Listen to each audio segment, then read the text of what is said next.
Good evening! Hi, I'm Verna. And I'm Tracy. And welcome to Bonfire Night. Sa muli, wini-welcome po namin lahat ng mga pastor, mga primary leaders, mga disciples, mga magulang. And kung first time ka dito, welcome sa Bonfire Night. Wini-welcome din po namin ang aming mga ka-Bonfire Night na nanonood sa iba't ibang bansa. So bago tayo magsimula, panoorin muna natin ang Bonfire Things to Remember.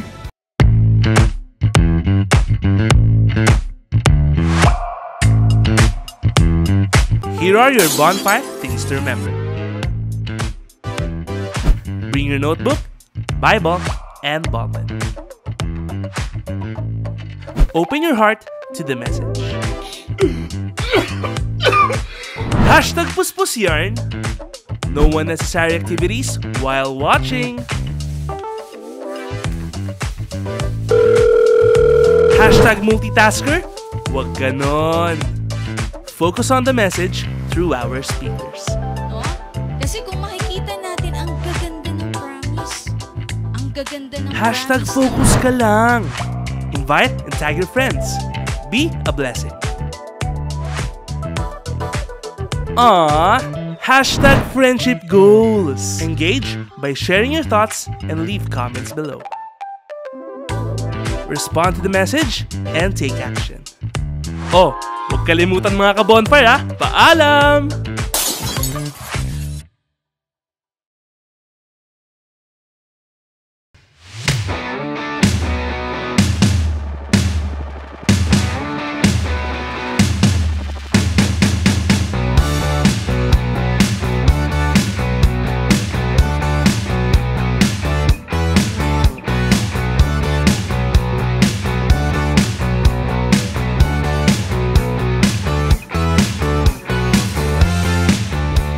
So, praise God sa ating Bonfire Things to Remember. So tayo mga ka-bonfire, maging mindful po tayo habang ongoing yung ating live.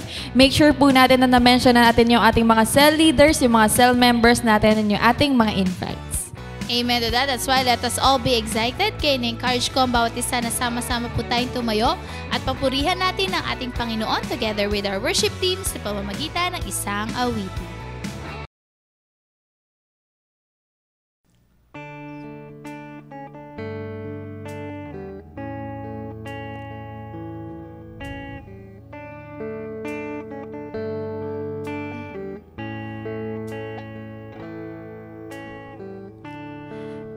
Forgiven because you were forsaken. I'm accepted. You were condemned, and I'm alive and well. Your spirit is within me because you died and rose again.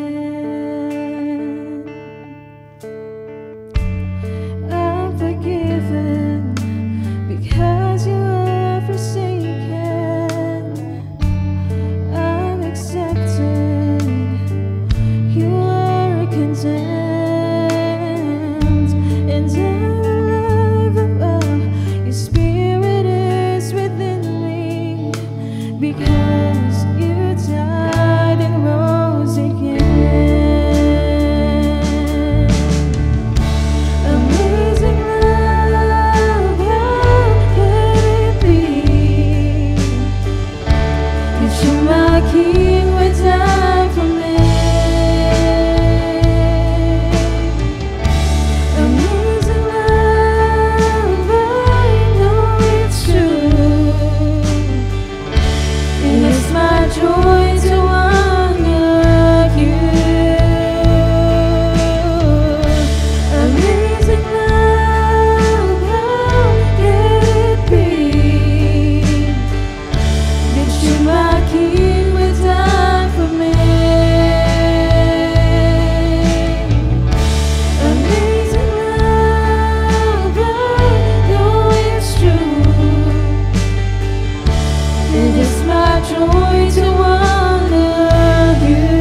So praise God, and tonight let us all be excited dahil muli makarinig tayo ng salita ng ating Panginoon through our speaker. So we are reminding everyone na habang nanonood po tayo ng ating live, make sure po natin na hindi lang tayo nanonood but active din tayo na nag-i-engage sa ating comment section. Amen to that. That's why let us ready our hearts and our minds sa message na mapapakinggan natin tonight.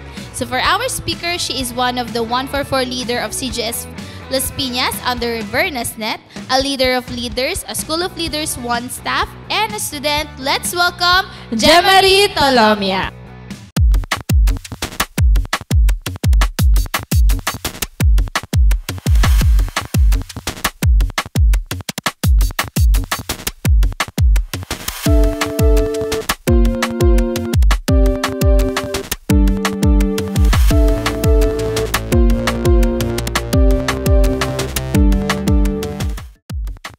Mga ka-bonfire, good evening po sa lahat ng nasa live natin ngayong gabi. Ayan, so ngayong gabi po, ayan, nais ko pong magpasalamat syempre kila Pastor Rami, kila Pastor Adelia at sa lahat po ng bumubuo ng ating bonfire night. Ayan, so nagpapasalamat po ako sa panibagong privilege po na makapag-share ng salita po ng ating Panginoon tonight. Ayan, so welcome po ulit sa lahat ng invite, sa lahat ng pastors, disciples, and leaders po na narito tonight sa ating live. Bago po siguro tayo mag-start ng ating gawain, tayo po muna ay manalangin. Let's pray po. We praise you, Heavenly Father, Panginoon Lord God. We thank you, Panginoon, sa gabi na to, Lord God, na muli mong pinagkaloob, Panginoon, sa bawat isa, Lord God. Dalangin namin, Lord, na patuloy na buksan mo, Panginoon, ang puso't isipan, Lord God, ng bawat isa, Panginoon, na tanging mga salita mo lamang, Lord God, ang siyang mapakinggan namin, Lord God, at magkaroon, Panginoon, ng application, Lord God, ang bawat isa, Panginoon. We pray, Panginoon, na sa lahat ng invites, Panginoon, na aming tinag, Lord God, we pray, Panginoon, na sila rin, Panginoon, ay patuloy, Lord, na makarinig ng iyong mga mensahe tonight, Lord God, and we pray, Panginoon, na walang maging distractions, Panginoon, sa mga oras na ito, Panginoon, na kami ay nakikinig, Lord God, and patuloy, Panginoon, na ikaw ang siyang itinataas namin sa gawain na ito. We give you all the glory and praises. In Jesus' name we pray. Amen and amen. Open po muna natin ang ating mga Bible sa Romans 8:38 to 39. Ayan. So, NIV version po siya. Sabi po dito, "For I am convinced that neither death nor life, neither angels nor demons, neither the present nor the future, nor any powers, neither height nor depth, nor anything else in all creation will be able to separate us from the love of God that is in Christ Jesus our Lord." Next po is sa Ephesians 2:4 verse 5 naman po.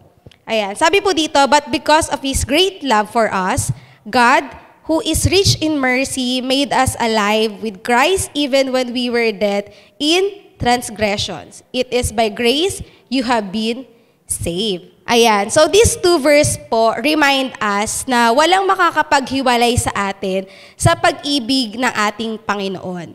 Hindi ang ating nakaraan, hindi ang pagkakamali or ang paghihirap na dinaranas natin ngayon ang siyang makapaghihiwalay sa atin sa pag-ibig na ibinigay sa atin ng ating Panginoon. So tanging ang pag-ibig lamang po ng Diyos ang tapat at hindi nagbabago sa lahat. Ayan. So, tonight po is Valentine's Day. Ayan. So, asaan po ang mga kabataan ngayon? Di ba? So, praise God po kung ang mga kabataan ngayon or mga disciples, leaders is narito po sa ating live. Di ba? So, praise God po at ang tanging naging kadate nyo po talaga ay ang ating Panginoon. Ayan. So sabi nga po, hindi lang niya tayo pinapatawad, kundi ang pagmamahal din talaga ng Panginoon ang siyang patuloy na nagbabago sa buhay natin bilang mga Kristiyano.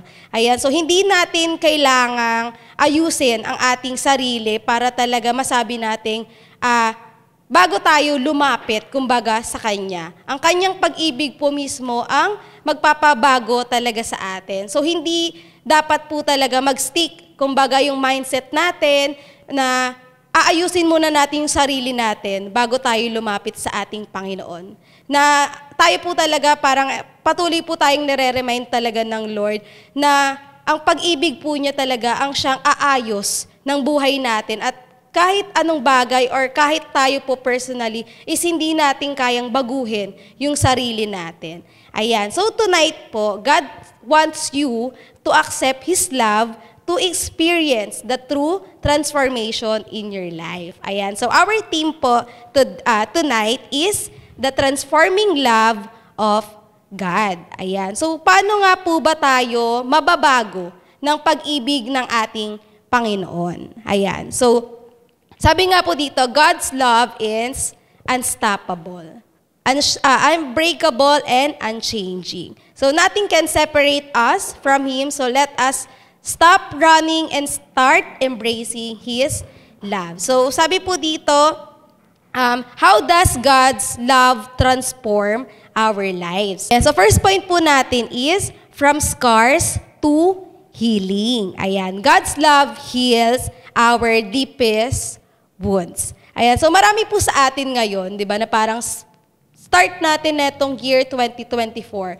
Lahat tayo parang na-encounter po talaga natin na sobrang haba nitong nakaraang buwan, di ba po, itong January, na parang ang dami nang nangyari sa atin. So, karamihan po sa atin, siguro marami ding mga binitbit, marami ding struggles, di ba? Marami din talagang pagsubok na pinagdaanan. But despite of that, di ba? Despite of scars na meron tayo dun sa mga pinagdaanan natin, there is healing. And true healing comes from Jesus. Ayan. So many people feel unworthy of God's love because of their past mistakes, heartbreaks, or failures. And tayo po talaga bilang mga disciples and leaders din is hindi po naging exempted, kumbaga, dun sa mga scars or dun sa mga struggles na pagdadaanan talaga natin. Diba? So sometimes we ask the Lord, or minsan natatanong din talaga natin ng Lord na, bakit kailangan pa kasi nating pagdaanan? Diba?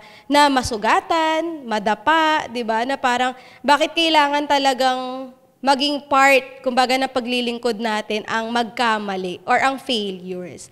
Diba? So, God want us po talaga to be reminded that despite of those scars or scars na meron ka tonight, diba, true healing comes from the Lord Jesus Christ. Kapag po talaga sinabuhay natin yung pag-ibig na ibinibigay sa atin ng ating Panginoon. So, dahil ngayon po ay buwan ng pag-ibig, di ba? Ang Pebrero po ay buwan talaga ng pag-ibig. It is a sign po talaga na muli nating i-remind ang bawat isa talaga sa atin or ang sarili talaga natin na hindi ang pag-ibig ng tao ang siyang makakapaghilom ng mga sugat natin. Di ba? Ito pa nga po yung ayan. So, doon sa mga scars na akala natin, ang pag-ibig ng tao, kumbaga, ang siyang makakapaghilom dun sa mga scars na meron tayo, is nagkakamali po tayo. Diba? Parang yun, ang pag-ibig pa mismo nga ng tao, ang siyang mas nagpapalala, diba po, ng mga sugat, kumbaga, sa puso natin. Diba? So, hindi pag-ibig ng tao ang siyang makakapagbigay ng totally healing sa atin, kundi pag-ibig lamang po talaga ng ating Panginoon. Ayan. So, sabi nga po, they believe or people believe that their scars defines them. Diba? So, tonight, God wants you to be reminded po talaga na itong mga pagsubok na pinagdaanan mo, diba? Yung mga heartbreaks, yung mga disappointments, yung mga failures, diba? Na napagdaanan natin is hindi ito yung siyang makakapag-define sa atin bilang isang tao, bilang isang disciple, bilang isang leader. Diba? So, ang Lord, ibinigay niya yung scars na yan for us. Diba? Para talaga makita natin na itong scars na to ang magiging greatest testimony ko. Diba? Ayan. So, that their pain, sabi nga po, guilt or shame, make them unlovable, 'di ba? So tayo po bilang mga tao din talaga, may mga guilty moments tayo talaga na masasabi natin sa Lord na hindi ako kamahal, Lord, 'di ba? Na hindi ako karapat-dapat na maglingkod sa iyo kasi nga naging makasalanan ako, pilit kong inilalayo yung sarili ko. Pero ang Lord po talaga, patuloy din talaga niya tayong inilalapit sa kanya. 'Di pa po na parang despite of pain na pinagdaraanan natin, anumang level ng failures or disappointments talaga na nararanasan natin, hindi nagsawa or hindi po talaga nagbago ang Lord doon sa pagmamahal talaga na ibinibigay niya sa atin. Ayan. So sabi nga po, but God doesn't see us through the lens of our past. So, tigilan na po talaga din natin, di ba? Tigilan na natin yung mga overthinking moments talaga natin sa ating mga sarili, na tayo na lang din po kasi, di ba, minsan, yung nagsasabi na hindi tayo kamahal-mahal. Pero ang Lord, once na we repent from those mistakes or sins na ginawa natin, burado na sa Panginoon, bagong nilalang ka na sa Panginoon, once na tinalikuran mo na yung mga pagkakamali na ginagawa mo dati. Diba? So minsan po, itong scars din is sign din siya kasi ng disobedience natin sa ating Panginoon. Diba? Hindi tayo magkakaroon ng mga scars na yan kung tayo ay patuloy na sumunod. Diba? So tayo po, aminin man natin po sa hindi. Diba? May mga disobedience talaga tayo. Diba? Meron tayong mga hidden rebellious, kumbaga hindi lang sa sarili natin, hindi lang sa magulang.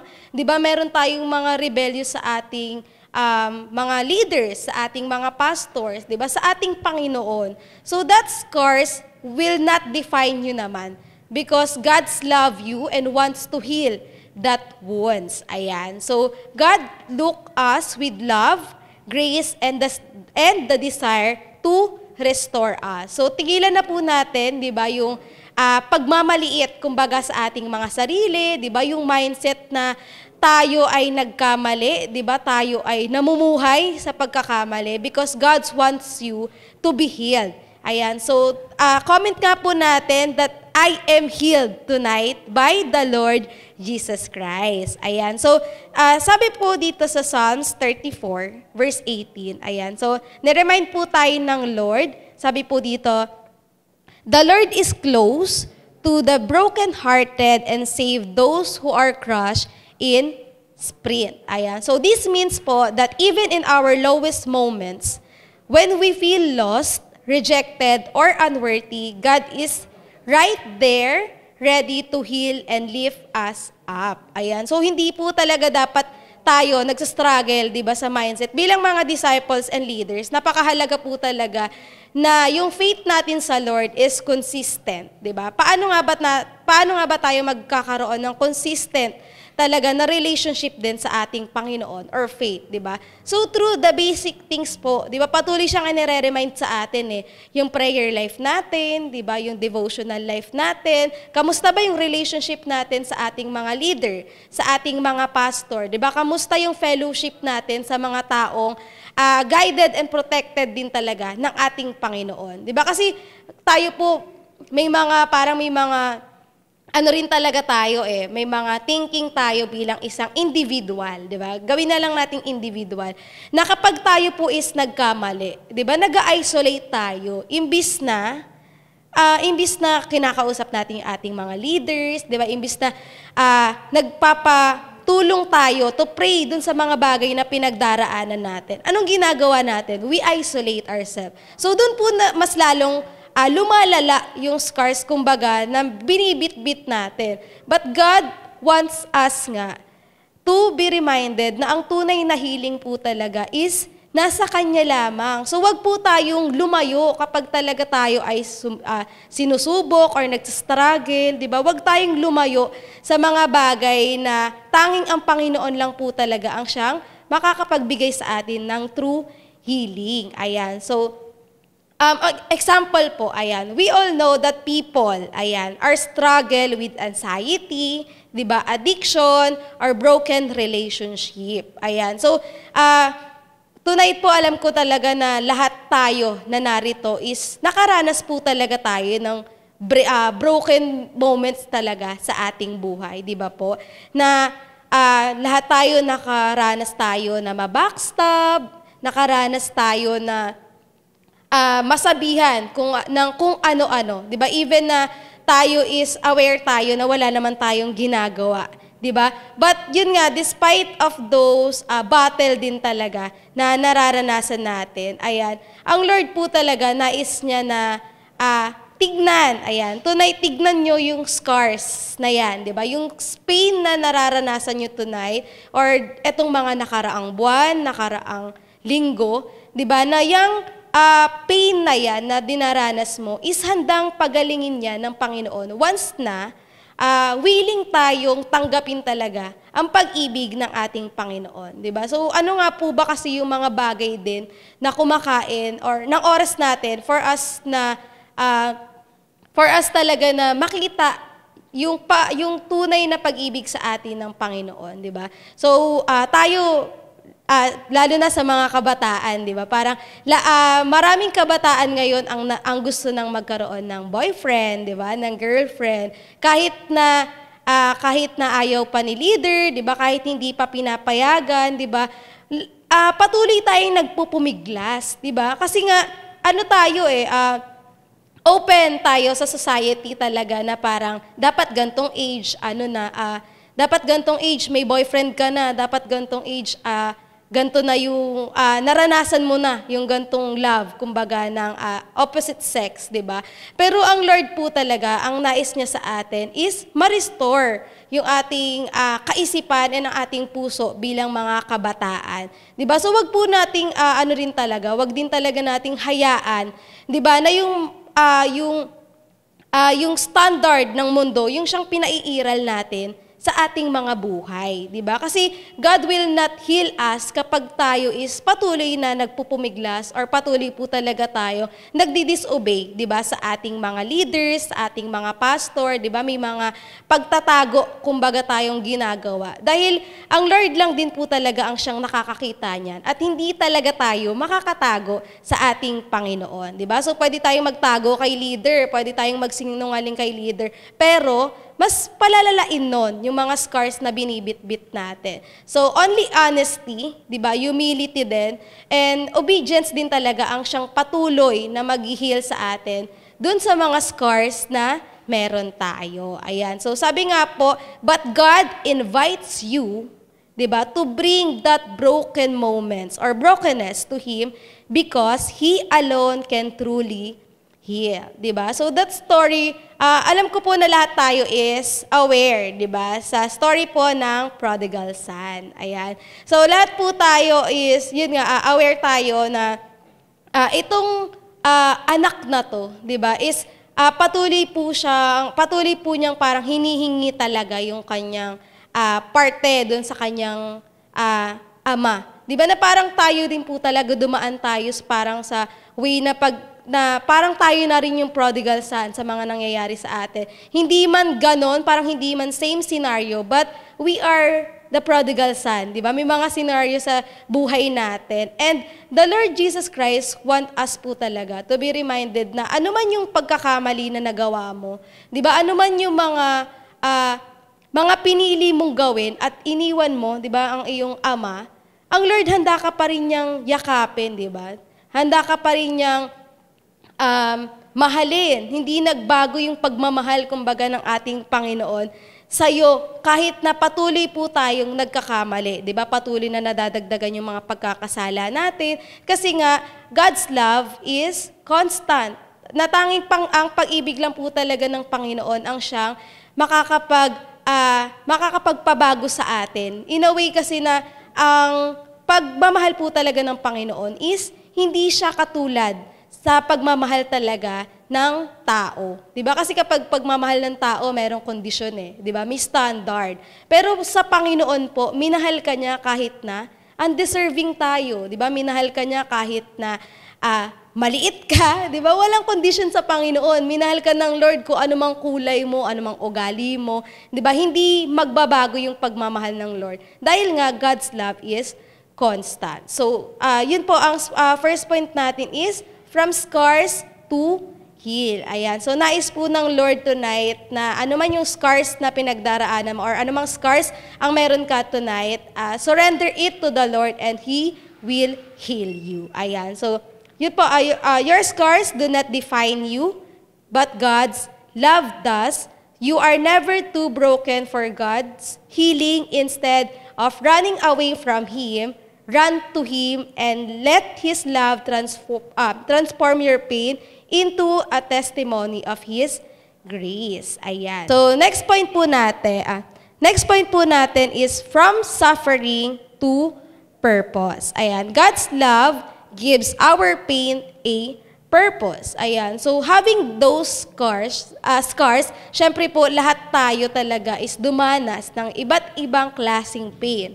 Pwede pong pain siya sa sarili natin, pwedeng pain na dahil sa circle of friends natin, pwedeng pain na dahil sa magulang natin, di ba? Pain dahil sa mga partner natin, pwedeng we cause pain sa mga leaders natin, or hindi, yung mga leader natin, may mga nasasabi sa atin, it cause pain. But those pain has a purpose. Ayan. So, pain is something we all experience. So, whether it's the pain of failure, loss, rejection, or disappointment, in those moments, it's easy to ask, di ba, why is this happening to me? Di ba madalas po talaga tayong nagtatanong sa Lord niyan eh. Bakit ba kailangan ko pang mag-suffer, Lord, para talaga matuto ako? Bakit kailangan ko mag-suffer para talaga mas tumibay ako? Di ba po? Natatanong niyo po ba yon sa mga sarili niyo?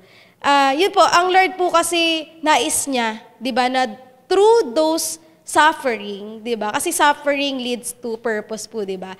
Na instead isipin natin na, Lord, ayoko na neto, Lord, tanggalin mo ako dito, di ba? May mga pagdedemand pa tayo, kumbaga, na sinasabi sa Lord. But are we thankful to face those suffering? Di ba?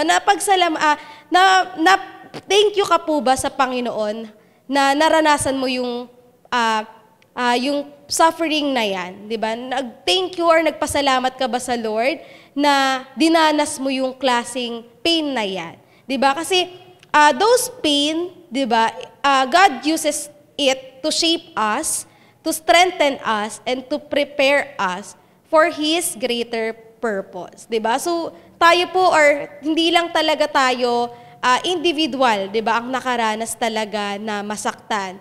Nasaktan din yung mga pastor natin, di ba? Nasaktan din naman yung leader natin. Hindi agad naging primary ang leader natin nang hindi yan nasasaktan, di ba? Hindi ka magiging leader nang hindi ka nasasaktan. Amen po ba? So that pain, di ba, ipagpasalamat natin yan sa Lord. Kasi kapag hindi ka pa nasasaktan, nakakatakot yan, di ba? Baka wala ng pagkilos ng Panginoon, baka nahayaan ka na, di ba? So that pain lead us, or that suffering has a purpose. Ayan. So, in Romans 5:3-5 po, sabi dito, not only so, but we also glorify in our sufferings because we know that suffering produces perseverance, perseverance to character, and character, hope. And hope does not put us to shame because God's love has been poured out into our hearts through the Holy Spirit who has been given to us. So it reminds us po talaga na every struggle we go through has the potential to transform us because God doesn't allow those suffering to destroy us, but He allows it to develop us. So thankful po talaga natin, or dapat we are grateful and thankful talaga na patuloy po tayong sinusubok. Di ba kasi kapag hindi tayo sinubok, parang hindi tayo malalagay sa gantong maturity. Di ba? Hindi maseset yung puso natin na tanging ang Lord talaga yung kailangan natin. Kasi kapag hindi tayo nasasaktan, di ba? Hindi tayo dedepende sa Panginoon eh. Dedepende lang tayo sa lakas natin, sa knowledge natin, di ba? Sa kung ano lang yung kaya natin.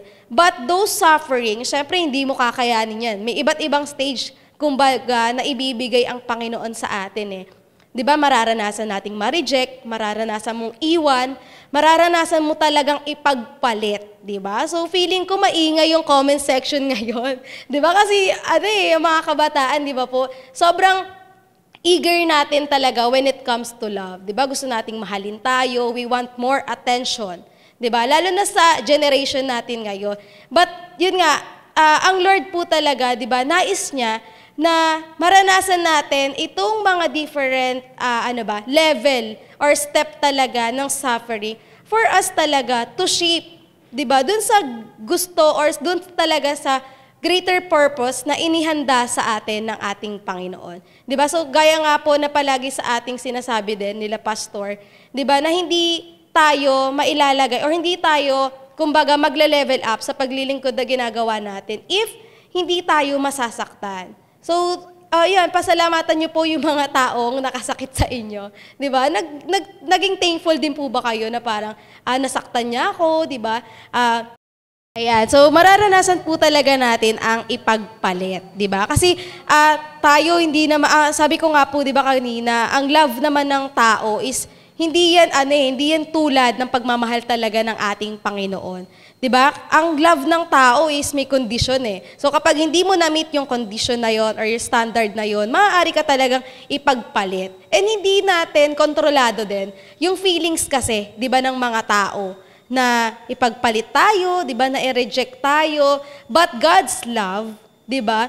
Ang tanging pagmamahal lang po talaga ng Panginoon ang siyang magbibigay sa atin, 'di ba, ng peace, ng assurance. So bakit pa tayo naghahanap, 'di ba? Bakit pa tayo parang mas nangangailangan kumbaga ng atensyon ng ibang tao? Bakit pa marami, 'di ba? Bakit marami pa ring kabataan ngayon ang nagmamadali, 'di ba? Kasi ang Lord nais niya talaga na antayin natin, 'di ba? Itong great purpose natin, 'di ba? Bakit nga ba tayo nagsasuffer kasi nagmamadali, 'di ba? Marami sa atin ang nasasaktan, 'di ba? Marami sa atin ang nagkakamali kasi patuloy tayong nagmamadali sa mga bagay na dapat hindi pa naman natin nararanasan or mga pagkakataon na dapat hindi pa naman dapat yan mangyari sa'yo, pero pinangunahan mo kasi. Tapos ending sisisihin natin sino? Ang Lord, di ba? So, hindi natin nakikita yung protection, yung guidance ng Panginoon sa atin. Kasi nga, we are still having those disobedience. Di ba? May mga pag-disobedience pa rin tayo sa mga puso natin, di ba? But yun nga, eto, sa example naman natin, we are all familiar din po talaga sa kanya. Ayan, si Peter, di ba? Minsan na rin tayong naging si Peter, di ba? Lalo na sa generation natin today, di ba? Na ito, we all know po talaga na si Peter, siya yung close, di ba, na disciple na ni Jesus Christ, di ba? Pero nung dumating sa point, di ba, na hindi lang isa, hindi lang dalawa, di ba, kundi 3 beses niyang dininay si Jesus Christ, di ba? So imagine yung guilty, di ba? Imagine ikaw si Peter. Imagine yung guilty mo, di ba? Yung shame na nararamdaman mo, yung regret na bakit mo ginawa yun, bakit mo dininay ang Lord, di ba? So siguro sa mga oras po na yun, inisip talaga ni Peter na wala na-failed ko na ang Lord, or na-failed ko na si Jesus, di ba? Baka hindi na ako maging kagamit-gamit, di ba? Baka ganito na lang ako, di ba? May mga sad era, may mga ano rin po pala dati, di ba? May mga pang-sad boy era rin po pala dati, pero hindi. Di ba? Anong ginawa ni Jesus? Di ba? Kahit na ilang beses siyang dinay ni Peter, di ba? So ano po second point natin ngayon, di ba? Suffering to purpose, di ba? Dito po, hindi lang talaga natapos doon yung buhay ni Peter, kundi ginawa pa, ni-restore pa siya, di ba, ng ating Panginoon. So Jesus asked Peter 3 times, "Do you love me?" Di ba? Hindi lang isa, hindi lang dalawa, kundi 3 beses din siyang tinanong kung mahal ba niya si Jesus, di ba? So each time po, He gave Peter a mission, di ba? So sabi po doon, "Feed my sheep." So instead na instead na pakawalan niya si Peter or hayaan niya si Peter, anong ginawa ni Jesus? 'Di ba? Binigyan niya ng purpose. Kasi nga our failure do not define us, 'di ba? So hindi yun yung parang nag-define kay Peter, 'di ba? Yung pagkakamali na ginawa niya kay Jesus, 'di ba? So Jesus turned his failure into his calling. Ayan. So Peter went on to become one of the greatest leader in the early church. Ayan. So magiging related po itong si Peter sa buhay natin sa ngayon, 'di ba? Kasi maybe marami sa atin ang nagkakamali, 'di ba? Ang nakatingin pa rin sa mga past mistakes natin, 'di ba? Feeling pa rin natin hindi tayo worthy ng calling ng ating Panginoon, 'di ba? Baka may iba pa rin sa atin, 'di ba, na kahit leader na, kahit nasa school of leaders na is may mga ganito pa ring thinking, 'di ba, na baka hindi talaga ako tinawag ng Lord, 'di ba? Baka may mga ganong moments po talaga tayo. And sakto po talaga, 'di ba, na nandito kayo sa ating live. Kasi God want us to be reminded po talaga na you are worthy of His calling. 'Di ba? Hindi ka magtatagal or hindi ka nasa live ngayon kung wala kang calling. 'Di ba? So pasalamatan po natin yung mga leaders, yung mga disciples, or kung sino mang pong kaibigan yung nag-invite sa atin tonight. Kasi they want you to be reminded of God's calling. Di ba? Kung ano man yung mga pinagdaraanan mo, ano man yung past mo, ano man yung mga pagkakamaling nagawa mo sa parents mo, sa sarili mo, ano pa, sa ibang tao or sa Lord, di ba? Hindi yun yung magde-define sa'yo eh. Kundi patuloy mong alalahanin talaga yung pagmamahal ng Lord sa'yo. Kasi nga, the more na namumuhay ka talaga sa pagmamahal ng Lord, mas mauunawaan mo yung calling niya. Ayan. So sabi nga po, suffering is not the end of your story. So wag nating hayaan na dahil lang sa nagkamali ka, is hindi ka na maglilingkod, 'di ba? Dahil lang sa nagkamali ka sa leader mo, magle-left the group ka na. Dahil lang sa hindi ka napansin, 'di ba?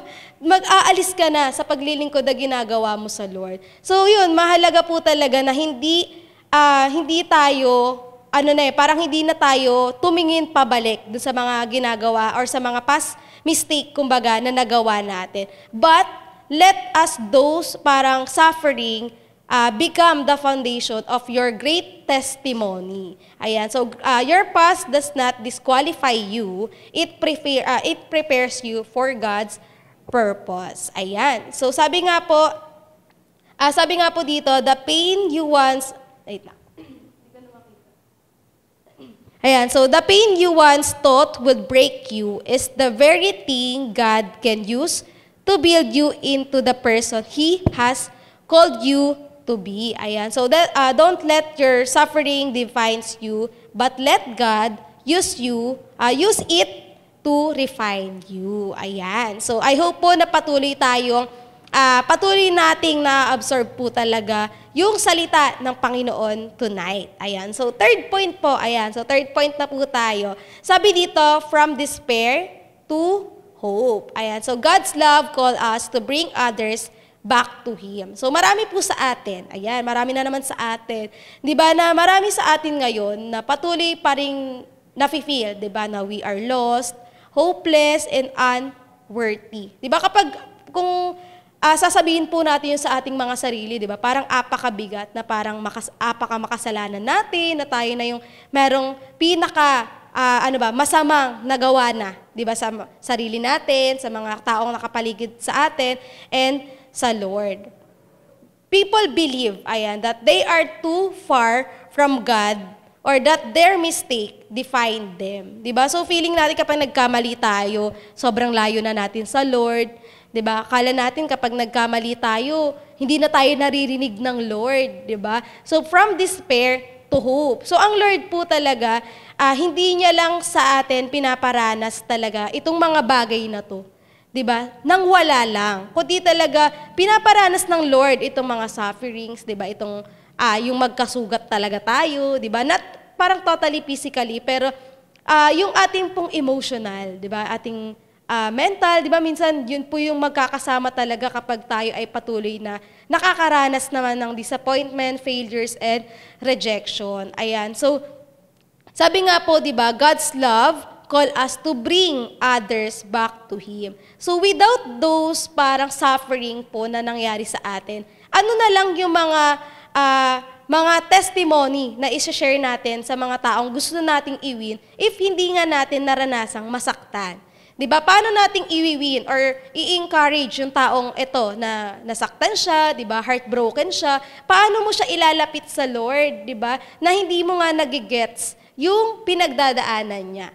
Di ba po? So parang God's put us on the same situation or in the same situation talaga para mas maakay natin itong mga tao na to.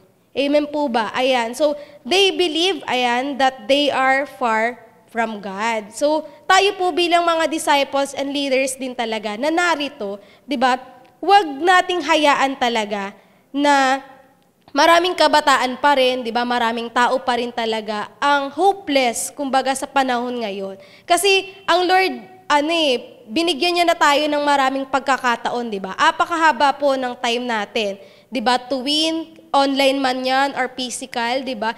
Napakahaba po ng time na ipinagkaloob sa atin ng Lord. And ang dahil po sa pagmamahal ng Lord, mas naunawaan natin na dapat pala itong time ko na to, hindi ko lang kinukonsume sa sarili ko, di ba? Na dapat itong pag-ibig ng Lord, hindi lang ako yung natatransform, kundi nais kong ito yung friend ko, yung family ko, is makakilala din at malaman nila, di ba? That only the love of God can transform our lives. Ayan. So, but when we experience God's love, di ba, we can't keep it. So, tunay nga po na nakaranas ng pagmamahal ng Lord, ang siyang nanghihikayat din, di ba, ng mas marami pang kabataan, mas marami pang tao na makilala si Jesus Christ, di ba, sa kanilang mga buhay. So, we are called to share it. So kung tunay ka po talaga na nakaranas, 'di ba, ng pagmamahal ng ating Panginoon, hindi mo lang siya ikikip sa sarili mo. 'Di ba? Magkakaroon ka rin talaga ng intentional na pagkilos na hindi lang ako ang makakakilala, hindi lang ako makakaranas ng peace of mind dahil nga minahal ako ng Lord, 'di ba? Hindi lang tayo yung makakaranas ng forgiveness na ibinigay sa atin ng Lord, kundi gusto rin natin na itong mga kasama natin, itong mga friends natin, itong family natin is matransform din sila. 'Di ba? So sabi nga po, God doesn't just transform you for your own benefit. So wag po nating hayaan talaga na tayo lang din talaga ang nakakakilala sa Lord. 'Di ba? Kasi kung tunay talaga na naranasan mo ang pagmamahal ng Lord, hindi ka mananahimik eh. 'Di ba? Gusto mo siyang i-share. Kasi nga naranasan mo kung paano ka minahal ng Lord, kung paano ka pinatawad, kung gaano or kung ilang beses ka niya binigyan ng maraming pagkakataon. Kumbaga para mabago, para ma-restore ka. So yun, praying po talaga na tayo, 'di ba, bilang mga Kristiyano is hindi matigil, 'di ba, na mag-win pa ng marami pang tao para talaga sa ating Panginoon. 'Di ba? Imagine na lang kung yung society natin is punong-puno ng pagmamahal ng Diyos. Siguro wala na po yung mga away, wala na yung gulo, 'di ba? Wala nang nagsisigawan, wala nang broken family, 'di ba? Wala na tayong nakikitang mga addict, 'di ba? Kasi itong mga sabihin na nating ang iba't ibang uri po kasi 'di ba ng addiction din is dahil nga sa nasaktan sila. 'Di ba? Tayo bilang mga Kristiyano dapat addict tayo eh. 'Di ba? Addict tayo sa pagmamahal ng ating Panginoon. Addict tayo na mag-win. 'Di ba? So isa ka bang addict, 'di ba? Addict ba tayo sa pag-win ng soul or isa tayong addict na humanap talaga ng attention sa ating mga kapwa, 'di ba? Sa ating mga kapwa na tao, 'di ba? Kasi sabi nga po, tanging ang pagmamahal ng Lord, 'di ba? Ang siyang makapagbabago sa atin. And kapag nabago tayo ng Panginoon, 'di ba? Nais na rin nating maging instrumento pa sa marami pang tao na pati sila, yung buhay nila is matransform din ng ating Panginoon. Ayan. So ano nga po ba yung binigay sa ating mission, 'di ba, ng ating Panginoon? Hindi lang naman po ito about sa hindi lang to about sa gaano ba natin nauunawaan na ang tanging ang Lord lang talaga ang makakapag-transform sa atin when we do the vision of the Lord. 'Di ba? Sabi po sa Matthew 28:19-20, ayan, "Go and make disciples of all nations, baptizing them in the name of the Father and of the Son and of the Holy Spirit, and teaching them to obey everything I have commanded you." Ayan, so ang Lord po talaga, nais niya na hindi lang tayo, 'di ba, ang makaranas talaga ng tunay na pagmamahal ng ating Panginoon, kundi merong binigay na vision or may binigay na mission ng Lord sa atin bilang mga nakaranas ng pagmamahal ng Lord, 'di ba, na wag tayong matigil, wag tayong manahimik, 'di ba? Kundi dapat isa tayo talaga sa mas maingay. Kumbaga, hindi tayo maingay dahil sa gulo, kundi maingay tayo to spread the word and the salvation of our Jesus Christ. Ayan. So sabi nga po, you don't need to be a Bible expert. Di ba kasi tayo na,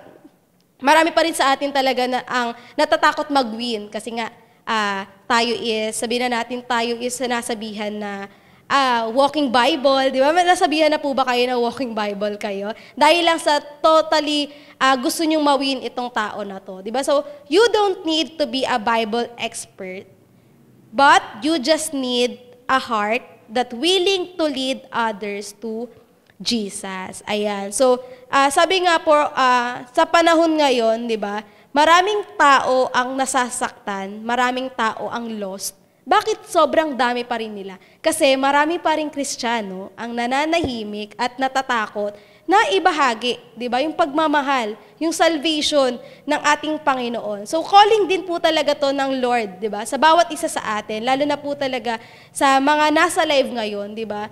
Na ano ba kasi yung purpose mo, di ba? Bakit ba palagi tayong ipinipilit, di ba, ng Lord na gawin natin itong bagay na to? Di ba kasi kung titignan po natin yung ating paligid, di ba? Sobrang palala na siya ng palala. Di ba? So calling to sa ating mga disciple and sa ating mga leader, di ba? Na mas pag-igihan pa po talaga natin, di ba? I-double time po talaga natin ang ating pagkilos or pag-win talaga dito sa mga taong to. Kasi yun nga po, ito yung magsasabi talaga or evidence, di ba? Kumbaga, naranasan natin yung tunay na pagmamahal ng ating Panginoon. Ayan. So, the same love that transform you can transform them too. Ayan. So, kung nakakaranas mo po tayo na ayaw talaga niyan tanggapin di ba? Ang part po naman natin dun is yung hindi natin tinigilan yung tao na to, di ba? Ilaban natin siya sa panalangin, di ba? Kasi karamihan naman po talaga sa atin, especially ako po, hindi naman po talaga siguro ako magkakaroon ng privilege na mag-speak tonight kung hindi ako pinagtiyagaan ng leader ko, di ba, ng pastor ko, na mawin, di ba? So tayo dapat ganun din po talaga tayo. Huwag tayong matigil na ipag-pray yung kaibigan natin, yung parents natin, di ba, yung mga kapatid natin. Kumbaga, wag po tayong mawalan ng pag-asa. Kasi nga, hindi tayo sinukuan Di ba? Kung sa suffering na lang din naman po na usapan. So, si Jesus Christ po talaga ang pinaka-perfect picture, di ba, para sa suffering na to. Di ba, na parang, ito yung suffering na ni isa sa atin na tao ang hindi makakagawa. Di ba? Tanging si Jesus Christ lamang, di ba? So wag nating sayangin yung suffering na ibinigay niya sa atin, di ba? Yung mga suffering na pinagdaanan niya para lang maligtas ka, di ba? So yun yung tunay or yun yung picture talaga na mahal ka ng Panginoon. Di ba? Patuloy ka niyang pinapatawad, patuloy ka niyang minamahal, di ba? Patuloy ka niyang inaakap despite of those mistakes or sins talaga na ginawa mo. Ayan. So, do not be afraid, but step out in faith and be the light that leads the others back to God. Ayan. So, wag po tayo maging isang Kristiyano din talaga kung bakit maraming tao ang ayaw na maglingkod sa Lord. Because tayo mga Kristiyano, marami sa ating we claim that we are Christians. But do our attitudes, di ba? Nakikita ba sa ugali natin? Sa pamumuhay natin, di ba? Sa character na meron tayo, nakikita ba talaga na Kristiyano tayo? Di ba? So napakahalaga po talaga na iniingatan din talaga natin yung image natin, di ba? Yung presence dapat talaga ng Panginoon yung nakikita sa atin at hindi na tayo, di ba? Kasi nga sa patuloy nating paglilingkod sa Lord, He transformed us, di ba? He restore our lives. So we are no longer ourselves, di ba? Hindi na tayo yung dating ikaw, di ba? Hindi na ikaw yan. Binago ka na ng ating Panginoon. Dahil nga sa patuloy na pagmamahal na ibinibigay ng ating Panginoon, di ba? Ayan, so sabi nga po dito, mahalaga na tayo is hindi lang itong buwan ng Pebrero, makita natin yung tunay na pagmamahal ng ating Panginoon. But all through these years talaga is makita natin, di ba, yung coverage na binigay sa atin ng Lord, yung healing, di ba, yung pagsama talaga sa atin ng ating Panginoon, ang siyang makita natin sa ating mga buhay. Ayan. So I pray po talaga na hindi tayo matigil, di ba, sa pagwiwin online or physical man po sa ating mga families and friends. Ayan. So, sa ating pong conclusion, sabi po dito, God's love has the power to transform lives.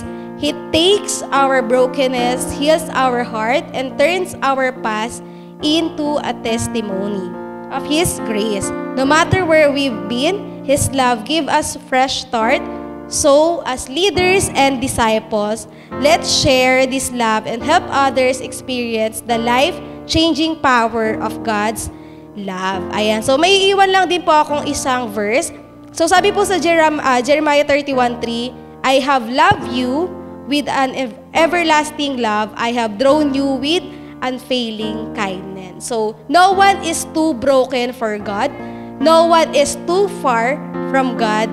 But His love is waiting for all of us, or His love is waiting for you. So tayo na lang po talaga ang inaantay ng ating Panginoon. 'Di ba? Na tayo naman yung love naman niya yung i-embrace natin sa ating mga buhay.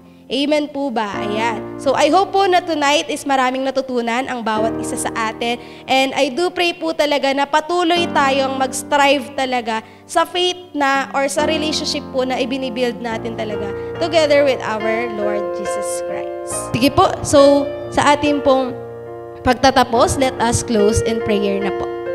We praise you, Heavenly Father, Panginoon, Lord God. We thank you, Panginoon, sa gabi na to, Lord God, na muli mo kaming pinagtipon-tipon, Panginoon, upang marinig ang iyong mensahe, Lord God. Patuloy, Panginoon, na tinatanggap namin, Panginoon, ang iyong pagmamahal na tapat, Panginoon, at tunay, Lord God, sa bawat isa, Lord God. Dalangin, Panginoon, ng bawat isa, Lord, na patuloy mo kaming patawarin, Panginoon, sa lahat ng aming pagkakamali, Lord God, sa mga sins, Panginoon, sa mga bagay, Panginoon, na hindi pa namin maisuko sa iyo, Lord God. We ask for your help, Panginoon, na patuloy namin isurrender, Panginoon, itong mga bagay na to, Lord God, itong mga chains, Panginoon, na patuloy pa rin pumipigil sa amin, Lord God, to serve you well, Panginoon, to give our best effort, Panginoon, pagdating sa aming paglilingkod, Lord God. Lord, we thank you, Panginoon, sa patuloy, Lord God, na pagmamahal, Lord God, sa pagmamahal mo, Lord God, na hindi nagbabago, sa patuloy, Lord God, na pag-akap mo sa amin, Lord God, despite of our scars, Panginoon, our flaws, and our mistake, Panginoon, sa aming mga buhay, Lord God. I pray, Panginoon, na patuloy, Lord God, kami na ma-remind, hindi lang sa mga oras na to, Lord God, kundi sa aming munting paghiwa-hiwalay, Panginoon, is patuloy, Lord God, na mangusap ka, Panginoon, sa bawat isa, Lord God. Use us, Panginoon, lahat, Panginoon, na narito, Lord God, na nakarinig ng inyong mensahe, Lord God. Use us, Panginoon, na mas lalo pa, Lord God, na marami pang tao, Lord God, na makaranas, Panginoon, ng tunay na transformation, Panginoon, because of your love to us, Lord God. Muli, Panginoon, ikaw ang siyang patuloy, Lord God, na itinataas namin sa gabi na ito, Lord God. We give you all the glory and praises. In Jesus' name we pray. Amen and amen.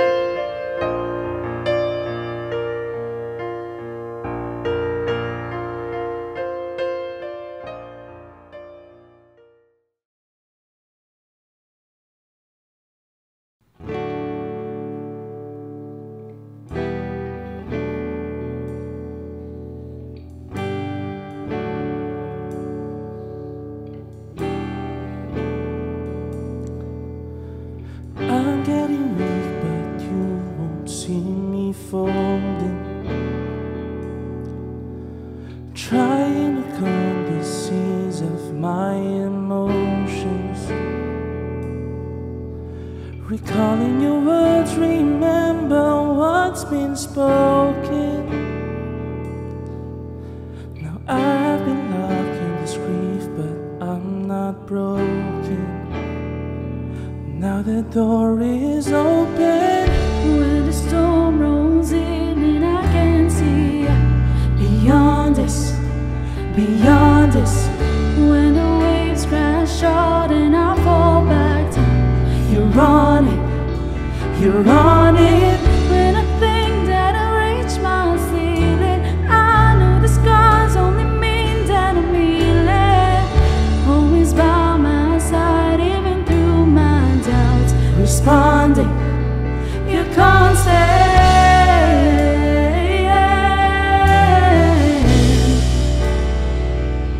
You can't stay.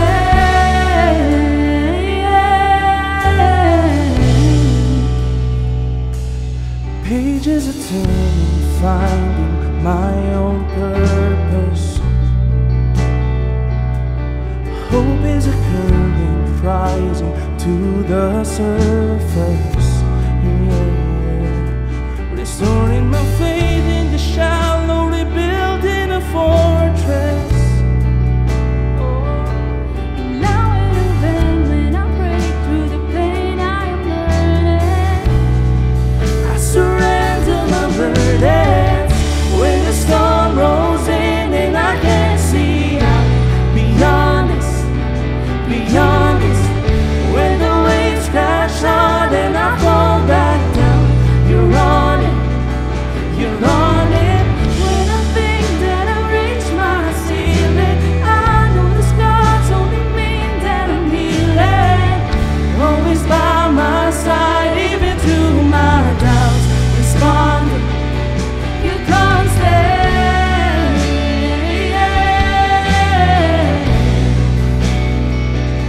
You can't stay.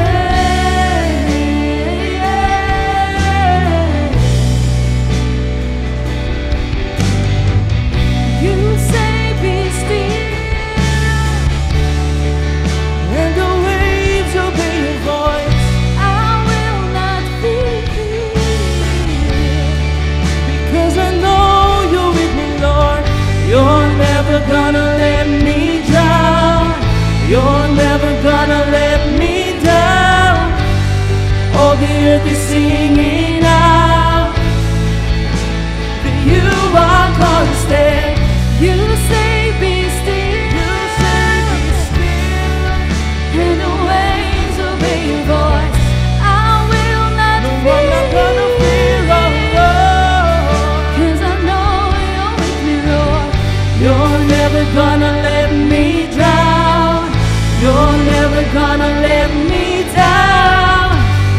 All the earth is singing now that you are constant.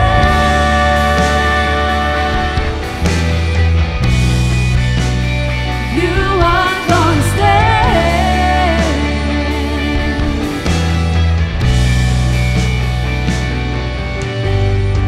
When the storm rolls in and I can't see, When the waves crash on and I fall back down. when I think that I reach my ceiling, I know the scars only mean that I'm healing. Always by my side, even through my doubts. You can't stand.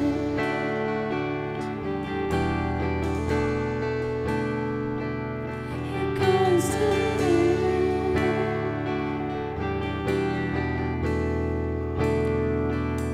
You can't stay.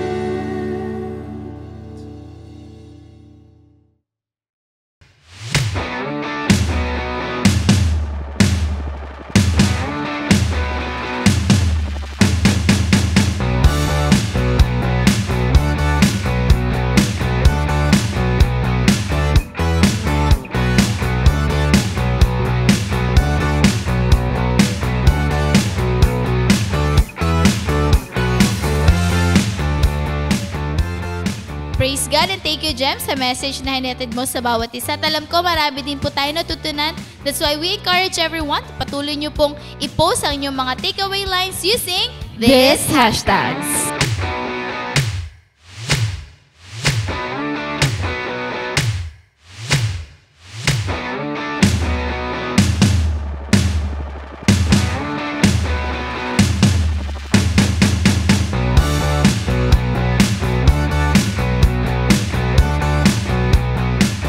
So praise God and salamat po sa lahat na nakasama namin sa ating Bonfire Night. Salamat po sa ating mga pastors, sa mga primary leaders natin na masipag na nagbo-mobilize for Friday, sa ating mga cell leaders and sa mga invites po na nandito. We pray na makasali din po kayo sa ating mga online cell group. So continually, we encourage everybody na patuloy niyo pong supportahan na ating CJS Philippines Facebook page, ang ating CJS Philippines Bonfire Facebook page, yung ating YouTube channel, TikTok and Instagram. Itong mga social media accounts po natin, let us make sure na minamaximize natin ito all for God's glory. Amen to that, and we also encourage everyone sa darating na online simbahay. So sama-sama po tayong magpuri sa ating Panginoon at makinig sa message sa Sunday mismo, 6 o'clock ng umaga. So we encourage everyone na Sabado pa lang andun na yung nirarally na natin at ini-invite na natin na ating mga friends, family, and colleagues para sila rin po ay mabless sa message na atin sa ating buting pastor, Pastor Rami Henares Jr. So, thank you and God bless!